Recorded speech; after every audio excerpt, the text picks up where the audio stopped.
நம்முடைய வாழ்க்கையிலே நம்ம பல நேரங்களில் அதிசய ஆண்டவர் நம்ம வாழ்க்கையில் செய்யணும் அப்படின்னு நம்ம ஜெபம் பண்ணுறோம். அப்படி தானே? ஆண்டவர் என் வாழ்க்கையில் அதிசயம் செய்யணும் அப்படின்னு நம்ம விரும்புகிறோம். ஆண்டவர் என் வாழ்க்கையில் அற்புதங்களை செய்யணும் அப்படின்னு நம்ம விரும்புகிறோம். நம்ம அதற்காக நம்ம ஜெபிக்கிறோம். ஆனால் சில நேரங்களில் சில அதிசயங்கள் நம்மளோட வாழ்விலே தடைப்படுகிறது, இல்லைன்னா அது நடக்காமல் இருக்கிறது. அது ஏன் அப்படின்னு சொல்லி நம்ம இன்னைக்கு வசனத்தை கவனிக்க போகிறோம். அதிசயங்கள் எப்பொழுது நம்ம காண முடியும்? எப்போ நம்முடைய வாழ்விலே அதிசயங்களை நம்ம பார்க்க முடியும்? ஆண்டவர் எப்பொழுது நம்முடைய வாழ்விலே அதிசயங்களை செய்வார் அப்படின்னு சொல்லி நம்ம ஆண்டவருடைய வார்த்தையை கவனிக்க போகிறோம். சங்கீதம் 119 சங்கீதம், சங்கீதங்களின் புஸ்தகம் 119 சங்கீதம், அதிலே 18 வசனத்தை வாசிப்பீர்கள் என்று சொன்னால், 18 வசனம் ஒருவர் வாசிங்க. 119 சங்கீதம், பழைய ஏற்பாடு 745, அதில் 18 வசனம்.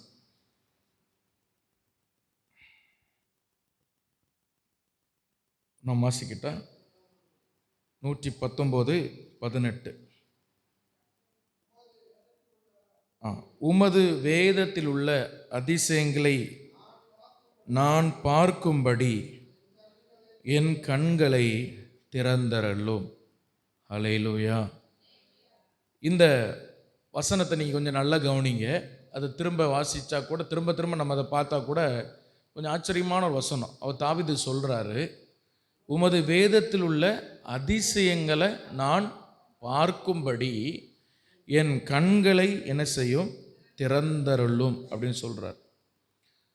இப்போ இந்த பைபிள் அப்படின்னு நீங்கள் எடுத்துட்டீங்க அப்படின்னா, இந்த பைபிள் ஒரு அதிசய புஸ்தகம். இதில் நிறைய அதிசயங்கள் மறைந்திருக்கிறது. நிறைய மறைபொருட்கள் என்ன செய்கிறது? பைபிளில் மறைந்திருக்கிறது. நம்ம பொதுவாகவே இந்த உலகத்தில் நிறைய புக் இருக்குது, நிறைய புஸ்தகங்கள் இருக்குது. ஆனால் இந்த வேத புஸ்தகம் என்ன விசேஷமானது அப்படின்னா, இது எத்தனை முறை வாசித்தாலும் புது புது வெளிப்பாடுகள், புது புது கருத்துக்கள், புது புது தாட்ஸ், நமக்கு புது புது விஷயங்களை ஆண்டவர் நமக்கு கற்றுக் கொடுக்கிறார்.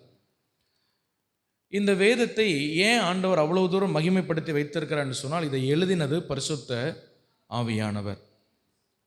இன்றைக்கி நிறைய உபதேசங்கள் வருகிறது. வேதம் பாதி தான் ஆண்டவர் எழுதினார், பாதி மனுஷன் தன்னுடைய சொந்த கருத்தை இதில் எழுதி வைத்தான் என்று சொல்லிலாம் நிறைய பேர் சொல்கிறாங்க.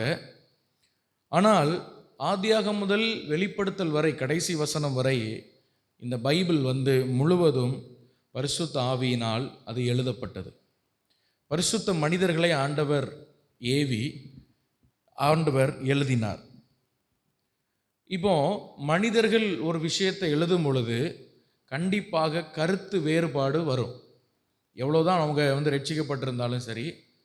இப்போ நான் ஒரு காரியத்தை சொல்லும் பொழுது இன்னொருத்தர் வேற ஒரு காரியத்தை சொல்லுவாங்க.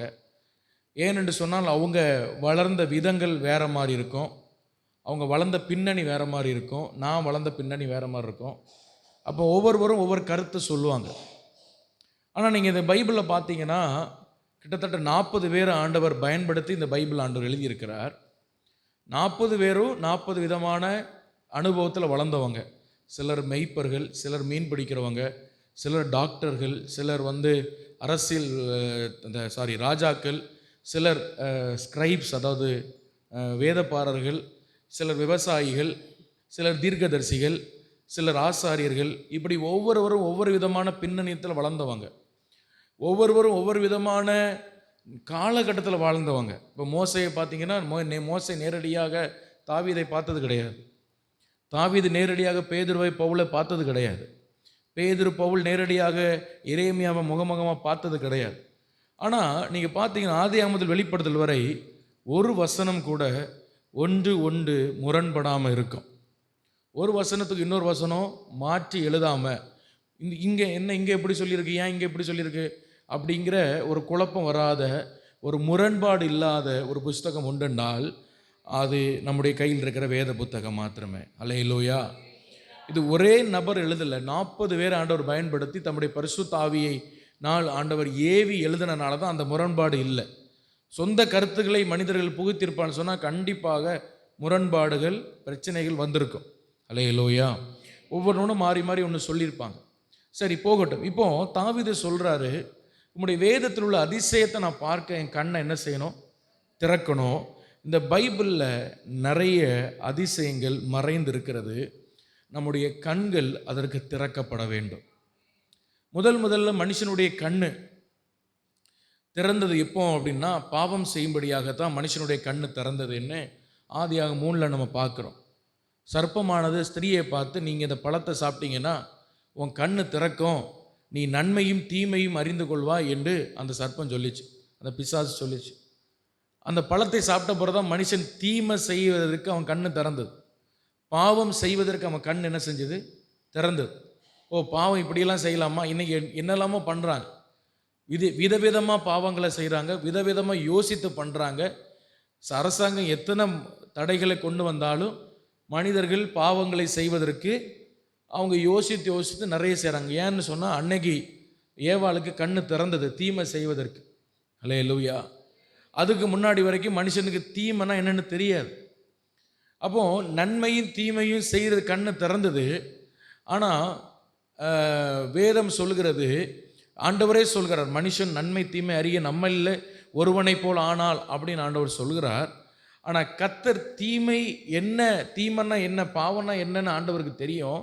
ஆனால் ஒரு நாளும் பாவத்தை பாராதவர், தீமையை பாராதவர் மனுஷன் என்ன ஆகிட்டான்னா, பாவத்தை செய்கிறவனாய், தீமையை செய்கிறவனாய், அக்கிரமத்தை செய்கிறவனாய் அவன் மாறி போனான். அல்லேலூயா. அதனால என்ன ஆயிடுச்சுன்னா, மனுஷனுடைய கண் அடைக்கப்பட்டது. இப்போ இன்னைக்கு அநேக பேர் ஆண்டவரை அறிந்திருக்கிறேன்னு சொல்கிறாங்க, அநேக பேர் ஆண்டவரை நான் ஆராதிக்கிறேன்னு சொல்கிறாங்க. ஆனால் அநேகருடைய கண்கள் இன்னைக்கு அடைக்கப்பட்டிருக்கிறது. கண்கள் என்ன பண்ணப்பட்டிருக்கிறது? அடைக்கப்பட்டிருக்கிறது. அன்றைக்கி ஒரு போதகர் சொன்னார், சபையில் தான் இன்னைக்கு மனம் திரும்புதல் அதிகமாக தேவைப்படுகிறதுன்னு சொன்னார். நம்ம மனம் திரும்புதல் அப்படின்னு சொன்னாலே நம்ம என்ன நினைக்கிறோம்னா, வெளியே தான், சபைக்கு வெளியே தான் மனம் திரும்புதல் பற்றி பேசணும். ஆனால் சபைக்குள்ளே நிறைய பேருக்கு மனம் திரும்புதல் அவசியமாக இருக்கிறது. தினமும் நம்ம மனம் திரும்ப வேண்டியது அவசியமாக இருக்குது. அல்லேலூயா. தினம் ஐயோ இந்த விஷயத்தில் நம்ம மாறணும், இந்த விஷயத்தில் நம்ம மாறணும், இந்த விஷயத்தை சரி பண்ணணும், அப்படி ஒவ்வொரு நாளும் நம்ம சரி பண்ணி கொள்ள வேண்டியது நமக்கு அவசியமாக இருக்கிறது. அல்லேலூயா. அதனால தான் 3 விதமான ரட்சிப்பு உண்டு. எத்தனை விதமான ரட்சிப்பு சொல்லுங்கள்? சத்தமாக சொல்லுங்கள். 3 விதமான ரட்சிப்பு. முதல்ல உங்கள் ஆவி ரட்சிக்கப்பட்டிருக்கணும். 2வது உங்கள் ஆத்துமா ரட்சிக்கப்படணும். 3வது உங்கள் சரீரம் ரட்சிக்கப்படணும். எப்படின்னு சொல்கிறேன். நீங்கள் முதல்ல இயேசுவை சொந்த ரட்சகராக ஏற்றுக்கொள்ளும் பொழுது, இயேசு தான் மெய்யான தெய்வம், இந்த உலகத்தில் அவரை தவிர வேறு தெய்வம் இல்லை, அவர் தான் எனக்காக சிலுவையில் மரித்தார், நான் ஒரு பாவி, அவருடைய ரத்தம் தான் எனக்கு கழுவும் அப்படின்னு சொல்லி என்னைக்கு அவரை சொந்த ரட்சகராக ஏற்றுக்கொண்டு அவருக்கு நம்ம வாழ்க்கையை ஒப்பு கொடுத்தோமோ அன்னைக்கு நம்ம கண்ணு ஆண்டவர் திறந்தார். இந்த ஆவியின் கண்களை ஆண்டவர் என்ன செய்தார்? திறந்தார். சத்தமா அல்லேலூயா சொல்லுங்க. அல்லேலூயா. இந்த கண்ணு திறந்ததுக்கு அப்புறம் நம்ம ஆவி ரட்சிக்கப்பட்டது. நம்ம ஆவி என்ன பண்ணப்பட்டது? ரட்சிக்கப்பட்டது. ஆவி ரட்சிக்கப்பட்டுட்டு, ஆனால் ஆத்துமாக்குள்ள நிறைய தேவையில்லாத விஷயங்கள் இன்னும் கிடக்குது. ஆத்துமாக்குள்ள ஆண்டவர் மாற்ற வேண்டிய, ஆண்டவர் திருத்த வேண்டிய நிறைய விஷயங்கள் இருக்குது. இப்போ இயேசு கிறிஸ்துவின் வருகை வரை நம்ம ஆத்துமா தினமும் ரட்சிக்கப்பட்டு கொண்டே இருக்க வேண்டும். எத்தனை பேர் நம்புறீங்க அதை? அல்லேலூயா. இயேசுவின் வருகை வரை நம்ம மனம் திரும்பிக்கிட்டே இருக்கணும், ரட்சிக்கப்பட்டுக்கிட்டே இருக்கணும். ஒவ்வொரு நாளும் ஒவ்வொரு பாவத்தையும், ஒவ்வொரு காரியத்தையும் விட்டு ஒவ்வொரு விஷயத்திலையும் நம்ம சரி பண்ணி கொண்டே இருக்கணும். கடைசியில் இயேசு வரும் பொழுது இந்த சரீரம் மறுரூபமாகும். இன்னைக்கு நம்ம பார்க்குறோம் வெளி சரீரம், இது மறுரூபமாகும். அதுதான் சரீர ரட்சிப்பு, அதுதான் சரீர ரட்சிப்பு. அப்போ பாவம் இல்லாத ஒரு நாட்களுக்குள்ளே நம்ம போவோம். அப்போ 3 விதமான ரட்சிப்பு இருக்குது. அப்போது இந்த உலகத்தில் வாழ்கிற நாட்கள் வர அனுதினமும் நம் மனம் திரும்ப வேண்டியது அவசியமாக இருக்குது. இன்றைக்கி நம்முடைய கண்கள் அது அடைக்கப்பட்டிருக்கனால தான் நம்ம வேதத்தில் உள்ள அதிசயங்களை நம்மளால் பார்க்க முடியல. ஏன்னா இந்த கண் விழுந்து போன மனுஷனுடைய கண். இந்த கண் எப்படிப்பட்ட கண் சொல்லுங்கள்? விழுந்து போன மனுஷனுடைய கண் இன்றைக்கி நமக்கு இருக்குது. அதனால தான் நமக்கு பாவம் செய்கிற ரொம்ப அழகாக தெரியுது மனுஷனுங்களுக்கு. சின்ன குழந்தையிலேயே அது பாவம் செய்வதற்கு அதுக்கு தெரியுது, திருட தெரியுது, பொய் சொல்ல தெரியுது, மற்றவர்களை அடிக்கிறதுக்கு அந்த அந்த அதுக்கு தெரியுது, கெட்ட வார்த்தை பேச யார்ட்டையோ கேட்டதை பேசி கோபம் வரும்போது அதுவும் பேசுது. காரணம் என்னன்னு சொன்னால், அந்த விழுந்து போன அந்த கண் அந்த குழந்தைக்கு இருக்கு, அந்த மனிதனுக்கு இருக்கு. ஹல்லேலூயா. இப்போ இந்த கண்ணு மாறி நமக்கு வேதத்தில் உள்ள அதிசயத்தை பார்க்கும்படியான ஒரு பரிசுத்த கண்கள் ஆண்டவர் நமக்கு தரணும். ஹல்லேலூயா. பாவத்தை அல்ல, வேதத்தில் உள்ள அதிசயத்தை நம்ம பார்க்க நமக்கு ஆண்டவர் கண்களை ஆண்டவர் திறக்க வேண்டும். ஹல்லேலூயா. கண்களை ஆண்டவர் என்ன செய்யணும்? திறக்கணும். Price the Lord. அப்போ நம்முடைய கண்ணு திறக்கணும். நம்ம வேதத்தை நீங்கள் வாசிக்கும் பொழுது சும்மா ஒரு கதை புக்கு போல் நம்ம வாசிப்பதல்ல. வேதத்தை வாசிக்க வாசிக்க வாசிக்க ஆண்டவர் அதுக்குள்ளே இருக்கிற ரகசியங்கள், அதற்குள்ளே இருக்கிற மகத்துவங்களை ஆண்டவர் நமக்கு சொல்லித்தரணும். Price the lord. ஹல்லேலூயா. இப்போ இந்த செய்தியில் வேதத்தை வாசிப்பதை குறித்து அதிகமாக நான் பேசுவேன். ஆனால் வேதம் வாசிக்க தெரியாதவர்கள் நீங்கள் அப்படியே அதை ஜெபத்துக்கு நீங்கள் அதை எடுத்துக்கொள்ளணும். நீங்கள் ஜெபத்தில் அதிகமாக நீங்கள் வளரணும். ஆண்டவரோடு நீங்கள் ஜெபத்தில் பேசுகிறவர்களாக நீங்கள் மாறணும். ஹல்லேலூயா. சரி, கவனிங்க. இந்த வேத புத்தகத்தில் அதிசயத்தை நம்ம ஒவ்வொரு நாளும் படிக்க படிக்க நமக்கு சில விஷயங்கள் நடக்குது. நம்ம அதை புரிந்து கொள்ள வேண்டும். ஹல்லேலூயா. என்ன நடக்குது அப்படின்னா, இந்த வேதத்தில் உள்ள அதிசயங்களை நம்ம பார்க்க ஆரம்பிக்கும் பொழுது நம்முடைய வாழ்க்கையில் அதிசயங்கள் நடக்குதா? அதுதான் ஆச்சரியம். அதில் நம்ம அதிசயம்னா நம்ம என்ன நினைக்கிறோம் அப்படின்னா, நான் ஜெபம் பண்ணுவேன், ஆண்டவர் எங்கே இருந்தால் ஒரு அற்புதத்தை என்ன செய்யணும், என் வாழ்க்கையில் செய்யணும், இதுதான் அதிசயம், அப்போ தான் அதிசயம் நடக்கும் நம்ம நினைக்கிறோம். அப்போது சில பேர் இதை ஒரு பழக்கமாகவே வச்சுருப்பாங்க. என்ன ஏதாவது ஒரு பிரச்சனை அவங்கள்ட்ட போய் சொன்ன உடனே சொல்லுவாங்க, ஏதோ ஒரு காரியம் இருக்குன்னு சொல்லுவாங்க, உடனே சொல்லுவாங்க, அது நம்ம ஜெபம் பண்ணுவோம் பாஸ்டர், நம்ம ஜெபம் பண்ணுவோம் பாஸ்டர். ஆனால் நல்லா கவனிக்கணும், வெறுமனை ஜெபம் மட்டும் கிடையாது.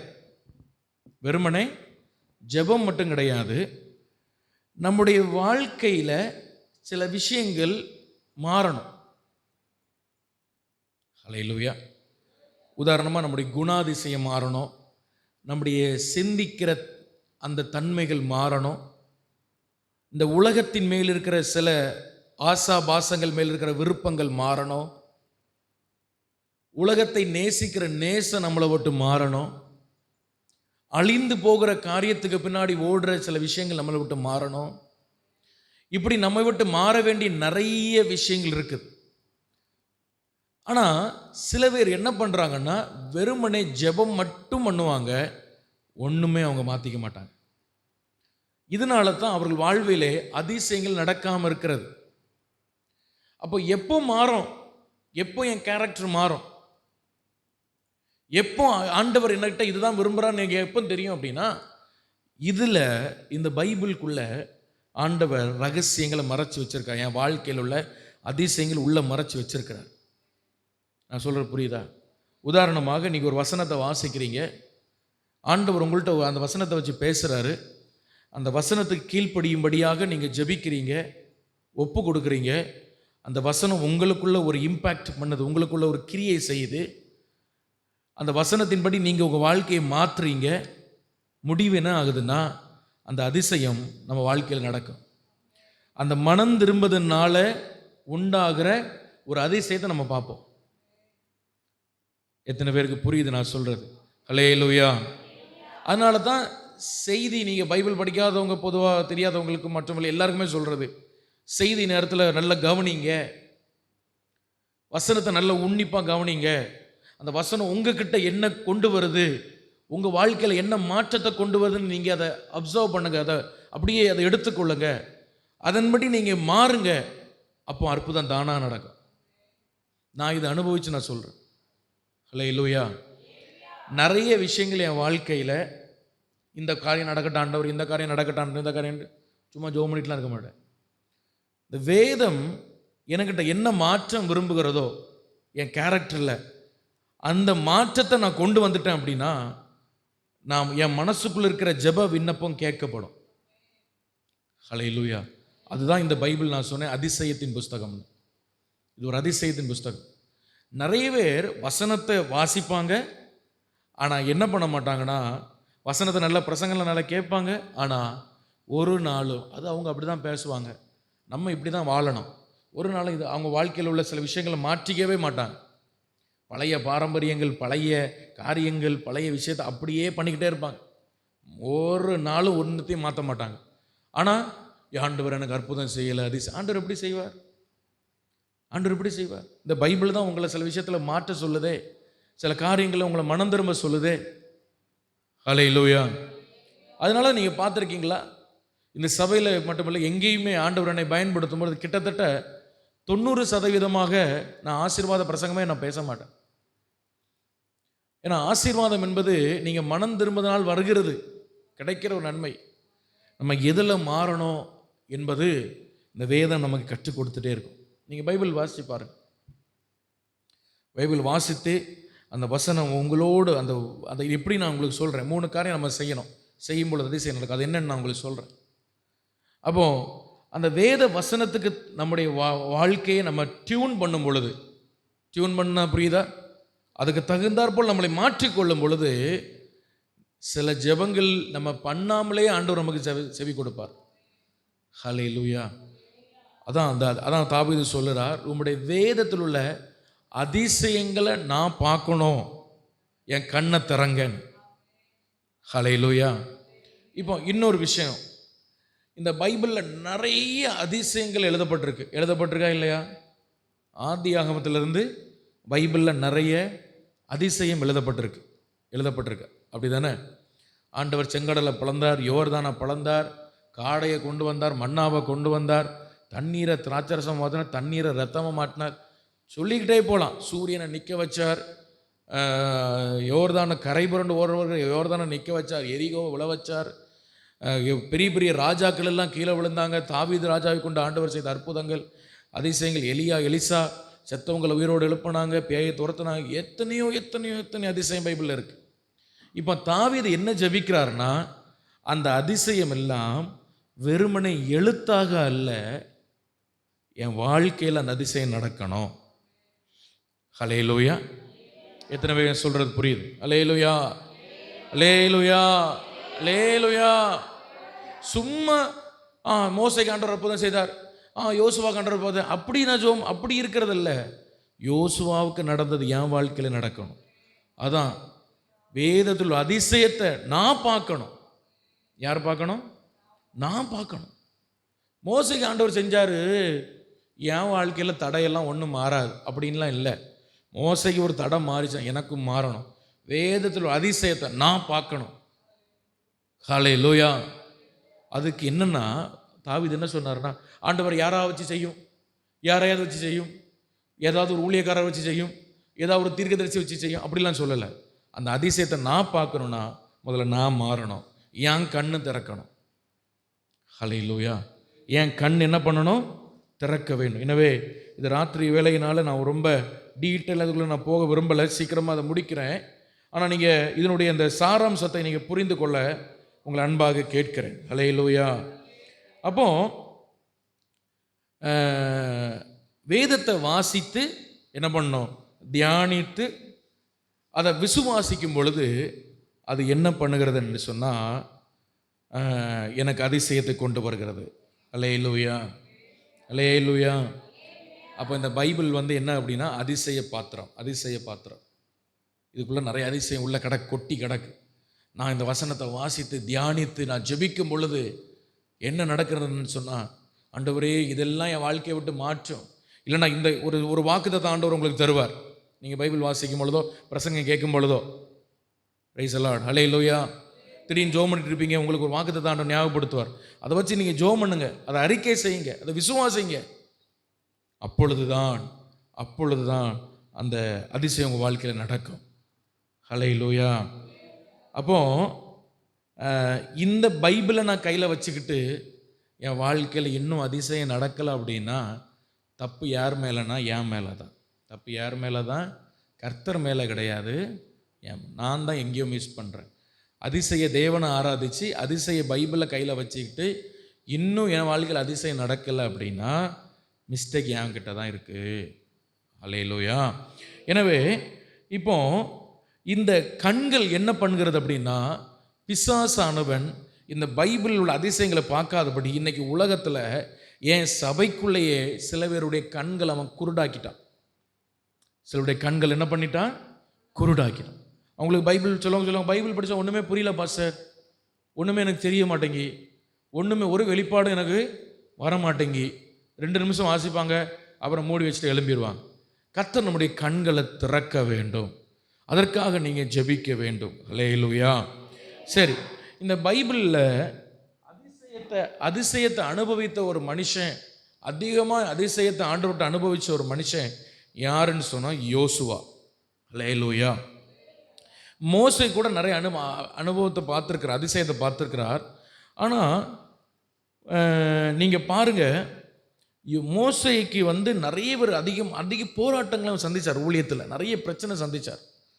ஆனால் யோசுவா அவரை யாருமே ஒன்றும் பண்ண முடியல. உனக்கு முன்பாக ஒருவனும் எதிர்த்து நிற்பதில்லை ஆண்டவர் வாக்கு பண்ணியிருந்தார். அதே மாதிரி ஆண்டவர் அவனை செய்தார். ஒரு குணம் மோசையெல்லாம் அப்படி டக்குலாம் யோசுவாவில் டக்குலாம் எதிர்த்து நிற்க முடியலை. அல்லேலூயா. அநேக அதிசயத்தை பார்த்தது யாருன்னா யோசுவா. கானான் தேசத்துக்குள்ளே போனார், அங்கே இருக்கிற ராஜ்யங்கள்லாம் அடித்தார். இப்போ இந்த யோசுவாவுக்கிட்ட ஆண்டவர் 3 ரகசியத்தை சொல்லி கொடுக்குறார். எதுக்குன்னா அதிசயத்திற்காக. Price the Lord. அல்லேலூயா. அது என்ன நம்ம படிக்க போகிறோம், வாசிங்க. யோசுவா முதல் அதிகாரம், யோசுவாவின் புஸ்தகம் முதல் அதிகாரம், அதில் 8வது வசனத்தை நீங்கள் வாசிங்கன்னா அதில் அந்த 3 காரியம் இருக்குது. 8, 9 ரெண்டையும் வாசிங்க.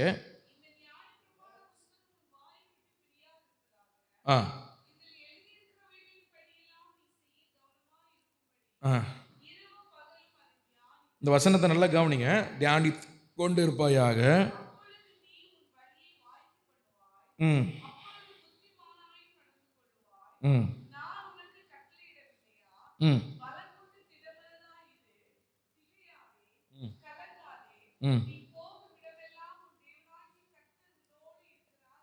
ஹல்லேலூயா. இப்போ நீங்கள் கவனிங்க, இந்த முதல்ல அந்த வசனத்தை நல்லா பாருங்கள். இந்த 8ஆம் வசனத்தை நீங்கள் செஞ்சிட்டாலே உங்களுக்கு அதிசயம் நடக்கும் உங்கள் வாழ்க்கையில். 8ஆம் வசனத்தை நீங்கள் செஞ்சிட்டாலே உங்களுக்கு அதிசயம். நல்லா கவனிங்க. இந்த நியாயப்பிரமாண புஸ்தகம் உன் வாயை விட்டு என்ன செய்யக்கூடாது? சொல்லுங்கள், சத்தமாக சொல்லுங்கள். வாயை விட்டு பிரியக்கூடாது. வாயை விட்டு பிரியக்கூடாது. ஆண்டவர் யோசுவாவுக்கு 3 ரகசியம் கற்றுக் கொடுக்குறார். அதில் ஒன்று என்னென்னா, இந்த புஸ்தகம், இந்த பைபிள் உன் வாயை விட்டு, அன்னைக்கு யோசுவாவிட்ட இருந்தது மோசே எழுதின புஸ்தகம் மட்டும்தான். உன் வாயை விட்டு என்ன செய்யக்கூடாது? பிரியக்கூடாது. அப்படின்னா என்ன அர்த்தம்னா, பைபிளை நீங்கள் வாசிக்கும் பொழுது நல்லா எழுதுகிறவங்க கூட எழுதி வச்சுக்கோங்க. ரொம்ப இது ஆண்டவர் எனக்கு இந்த 3 விஷயத்தை சபைக்கு ஜனத்துக்கு சொல்லிக் கொடு அப்படின்னு சொல்லி ஆண்டவர் எனக்கு சொல்லிக் கொடுத்த விஷயம். ஆனால் என்னுடைய தியானம் வித்தியாசமாக இருக்கும். நான் பைபிள் படிக்கிறது ரொம்ப அது கொஞ்சம் வித்தியாசமாக, அந்த மாதிரிலாம் நான் உங்களுக்கு சொல்லலை. 3 சிம்பிளான விஷயம், 3 சிம்பிளான விஷயம், ரொம்ப ரொம்ப சாதாரணமான விஷயம். ஒன்று என்னென்னா, இந்த வேதத்தை வாசிக்கும் பொழுது ரொம்ப மெதுவாக வாசித்து முதல்ல பழகணும். வாயை திறந்து மெதுவாக வாசிக்கணும். ஆமேன்னு சொல்லுங்கள். ஹல்லேலூயா.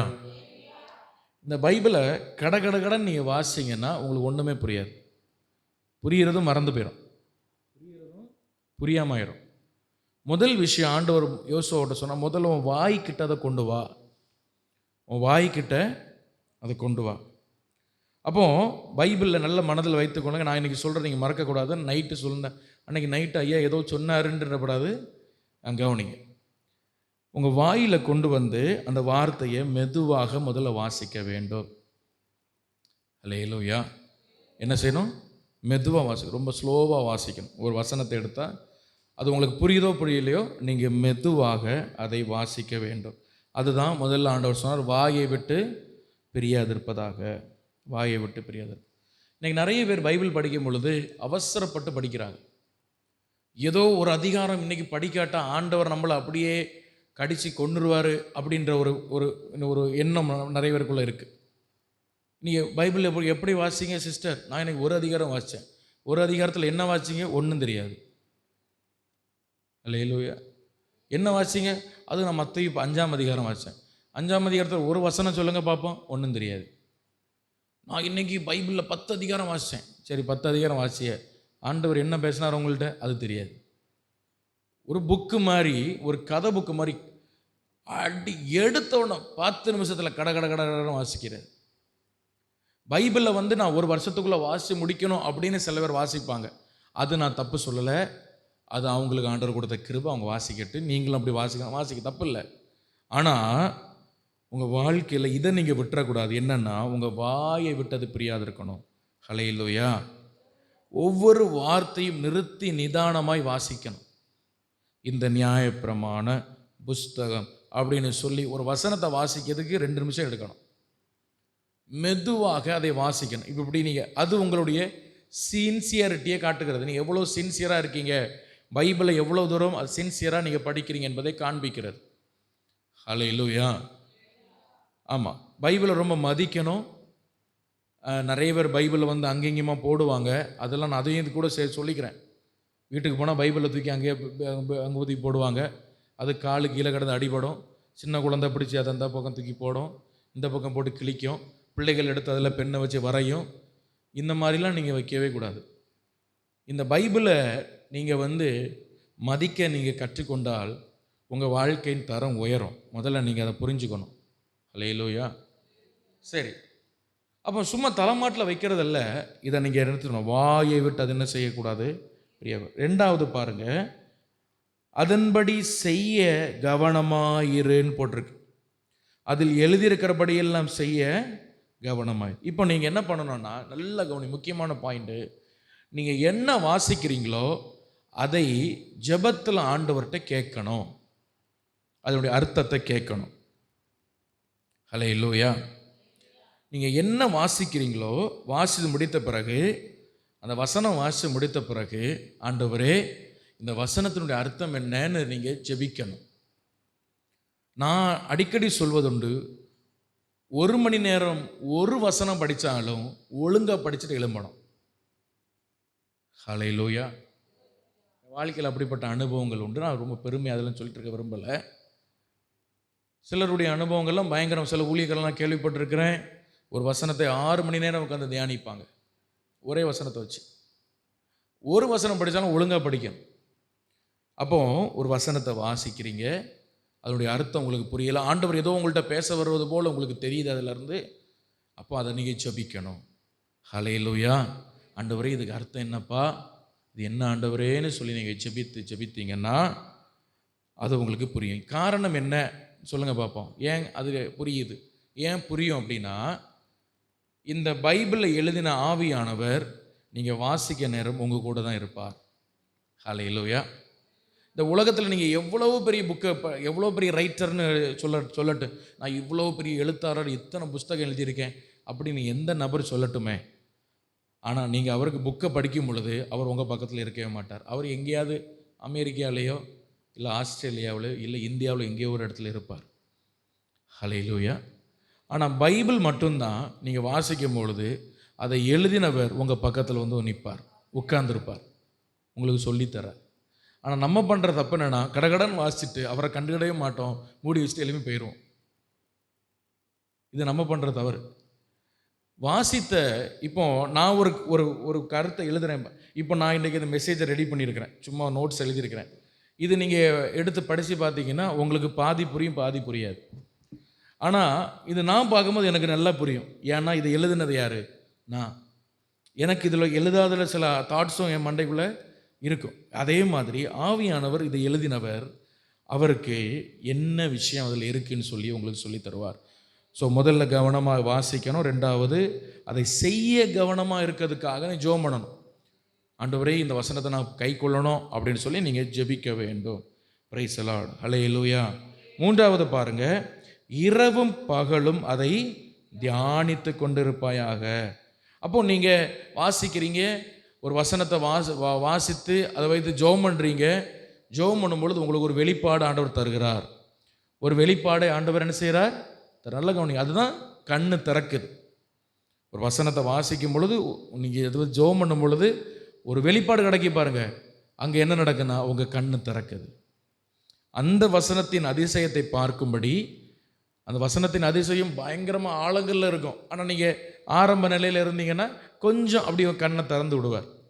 ரொம்ப டீப்பாலாம் நமக்கு சில பைபிளில் பென்னிகன் ஐயா சொல்லுவார், சில நேரம் ஒரு பைபிள் வாசிக்கும் பொழுது உண்மையாகவே இயேசுவின் சரித்திரத்தில் வாசிக்கும் பொழுது உண்மையாகவே அந்த சரித்திரத்துக்குள்ளே போன மாதிரி, அங்கே இருக்கிற பேதுரு, அங்கே இருக்கிற யோவான்லாம் பார்த்த மாதிரிலாம் அவருக்கு விஷன் வருமா. ஹல்லேலூயா. அப்படியெல்லாம் பைபிள் அதெல்லாம் ரொம்ப டீப்பான வளர்ச்சி ஆவியில். லிட்ரலாக பைபிளுக்குள்ளே போய் அவங்க அந்த எல்லாம் பார்க்குற மாதிரி இருக்குமா. ஆவியில் அவ்வளோ தூரம் அவங்க 40-50 வருஷம் ஊழியம் பண்ணியிருக்கிறாங்க. ஆவியில் அவ்வளோ வளர்ந்துருக்கிறாங்க. ஆனால் ஆண்டவர் நமக்கு அந்த அளவு கொண்டு போகாட்டாலும் சின்ன ஒரு ரெவலேஷன் ஆண்டவர் நமக்கு தருவார். அதுதான் நம்ம கண்ணு திறக்குது. ஹல்லேலூயா. இந்த கண்ணு திறந்த உடனே என்ன நடக்கும்னா ஒரு அதிசயம் கண்டிப்பாக நடக்கும். ஹல்லேலூயா. உங்கள் வாழ்க்கையில் ஏதோ ஒரு விஷயத்துக்காக நீ ஜெபம் பண்ணிட்டு இருப்பீங்க, ஏதோ ஒரு பாரம் உங்களுக்குள்ளே இருக்கும், ஏதோ ஒரு கஷ்டத்தோடு போய் உட்காந்து நீங்கள் ஜெபம் பண்ணிட்டு இருப்பீங்க, பைபிள் வாசிப்பீங்க. பைபிள் வாசித்து ஜெபம் பண்ணும் பொழுது அந்த அப்படியே கண்ணு திறக்கும் பாருங்க, ஒரு ரெவலேஷன் வரும் பாருங்க, ஒரு வெளிப்பாடு வரும் பாருங்க, அப்படியே உங்கள் பாரம் எல்லாம் மறைந்து பனி போல மறைந்து போகும். ஹல்லேலூயா. அப்புறம் என்ன பண்ணுவீங்கன்னா, நீங்கள் பைபிள் மூடி வச்சுட்டு எழுப்பி போயிடுவீங்க, ஆனால் உங்கள் மண்டைக்குள்ளே உங்கள் இருதயத்துக்குள்ளே அது ஓடிக்கொண்டே இருக்கும். அதான் இரவும் பகலும் அதை தியானிப்பது. ஹல்லேலூயா. ஒரு மனிதன், நல்ல கவனிங்க, எப்பொழுது பரிசுத்தமாய் வாழ முடியும் அப்படின்னு கேட்டிங்கன்னா, இந்த வேத வசனம் அவனுடைய இருதயத்தில் எழுதப்படும் பொழுது. ஹல்லேலூயா. அதனால தான் ஆண்டவர் சொன்னார், எசேக்கியேலில் சொன்னார், ஒரு நாட்கள் வரப்போகிறது, அந்த நாட்களில் கற்பலகைகளை அல்ல, இருதயமாகிய பலகைகளை என் வார்த்தை நான் என் ஆவியினால் எழுதுவேன். எப்படி எழுதுவேன்? ஆவியினால், ஸ்பிரிட்னால் நான் எழுதுவேன். அப்பொழுது அவர்கள் என் வசனத்தை கை கொள்வார்கள் அப்படின்னு ஆண்டவர் சொல்லியிருக்கிறார். எசேக்கியேலே சொல்லிட்டார். அப்போ சும்மா சிலவர் சொல்லுவாங்க, நீ பைபிள் படித்து ஜெபம் பண்ணு, ஆண்டவர் உன்னை பரிசுத்தம் வாழ, பைபிள் படித்து ஜெபம் பண்ண, பைபிள் அதெல்லாம் கிடையாது. பைபிள் படித்தாலும் ஒருத்தன் பரிசுத்தமாலாம் வாழ முடியாது. பைபிள் படிச்சுட்டு திரும்ப அதே பாவத்தை அவன் திரும்ப போய் செய்வான். பைபிள் படித்தாலும் கண்ணு திறக்காதனால தான் இன்னைக்கு பாவத்திலிருந்து விடுதலை இல்லை. ஹல்லேலூயா. ஏன் பாவத்திலிருந்து விடுதலை இல்லை? ஒரு சின்ன விஷயத்தை கூட விட முடியல, சின்ன காரியத்தை கூட விட முடியல. காரணம்னா வெளிப்பாடு இல்லை. பைபிள் வாசிக்கிறோம், எல்லாம் மண்டையில் எல்லாம் இருக்குது, எல்லா தியாலஜி எல்லாம் இருக்குது. சில பேர் பார்த்தீங்கன்னா பயங்கர தியாலஜி பேசுவாங்க. அதான் அந்த வசனம் அப்படி இருக்குது, இந்த வசனம் அப்படி இருக்குது, இந்த வசனம். ஆனால் குடிகாரனாக இருப்பான், 1 நம்பர் குடிகாரனாக இருப்பான். நான் பார்த்துருக்கேன். ஹல்லேலூயா. பைபிள் காலேஜ் கிளாஸ் எடுக்க வரும்பொழுது தண்ணி அடிச்சுட்டு கிளாஸ் எடுக்க வந்தவங்க உண்டு. ட்ரிங்க்ஸ் பண்ணிட்டு கிளாஸ் எடுக்க வருவாங்க. அதெல்லாம் செங்கடெல்லாம் ஒன்றும் பழக்கலப்பா அப்படிம்பா. ஆனால் உள்ள மண்டையில் ஃபுல்லாக என்னது? எம்டியூ, எம்டிஹெச், பிஹெச்டி எல்லாம் படிச்சிருப்பான். பைபிளில் எல்லாம் மண்டையில் எல்லாம் தியாலஜியும் இருக்குது. ஆனால் சின்ன விஷயத்தில் விடுதலை இருக்காது, ஒரு சின்ன ஒரு காரியத்தில் விடுதலை இருக்காது. பட்டன்னா ஆமான்வ பைபிளை நம்ப மாட்டாங்க, விசுவாசிக்க மாட்டாங்க. ஏன் அப்படின்னா கண்ணு திறக்கலை. என்ன திறக்கலை சொல்லுங்கள்? வெளிப்பாடுல வசனம் உள்ளே இருக்குது, ஆனால் இருதயத்தில் எழுதப்படலை. என்னைக்கு அந்த வார்த்தை ஆவியானவர் இங்கே இருக்கிற வார்த்தையை எடுத்து வெளிப்பாடாய் நம்ம இருதயத்தில் எழுதுகிறாரோ, அங்கே பாவத்தின் கட்டு அறுக்கப்படுகிறது. ஹல்லேலூயா. அங்கே ஒரு விடுதலை உண்டாகிறது, அங்கே ஒரு அக்கினி உண்டாகிறது, அங்கே ஒரு அதிசயம் நடக்குது. அந்த வசனத்தை வச்சு நீங்கள் ஜெபம் பண்ணுங்க, அதிசயம் கண்டிப்பாக உங்களுக்கு நடக்கும். ஹல்லேலூயா. அதனால தான் தாவீது சொன்னார், அந்த அதிசயத்தை பார்க்கும்படி என் கண்ணை திறந்தருளும். நம்ம எல்லாரும் முழங்கால் பண்ணிட்டு ஜெபம் பண்ணலாமா?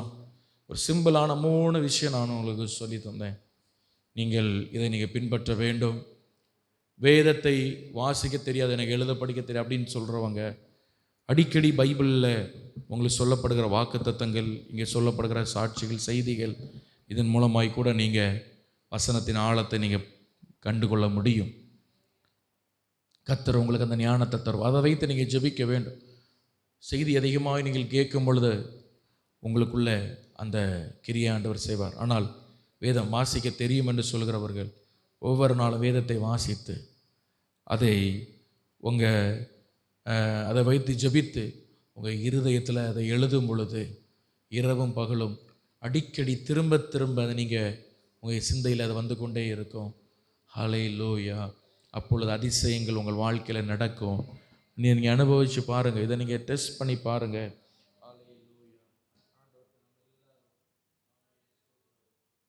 ஒப்பு கொடுத்து ஜெபம் பண்ணி முடிக்க போகிற ஒரு 5 நிமிஷம் தான். எல்லாரும் ஜெபிக்க போகிறோம். ஹல்லேலூயா.